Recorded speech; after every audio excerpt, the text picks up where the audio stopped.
Plastic দূষণ আর নয়, বন্ধ করার এখনই সময়। এই প্রতিপাদ্যে চাঁদপুরে বিশ্ব পরিবেশ দিবস পালিত হয়েছে। বুধবার সকালে জেলা প্রশাসক কার্যালয়ে দিবসটি উপলক্ষে আলোচনা সভায় প্রধান অতিথি ছিলেন জেলা প্রশাসক মোহাম্মদ মহসিন উদ্দিন।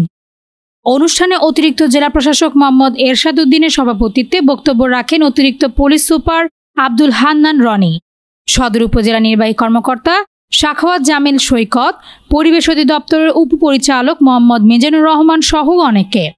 আলোচনা সভায় পরিবেশ দূষণের প্রভাব ও উত্তরণের দিক নিয়ে আলোচনা করা হয়।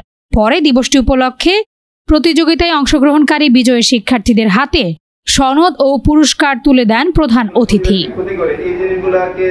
প্লাস্টিক দূষণের প্রভাব, বৈশ্বিক বিপর্যয়ের অন্তর্বর্তীকালীন সরকার গঠনের পর থেকে পরিবেশ সুরক্ষায় বদ্ধপরিকর।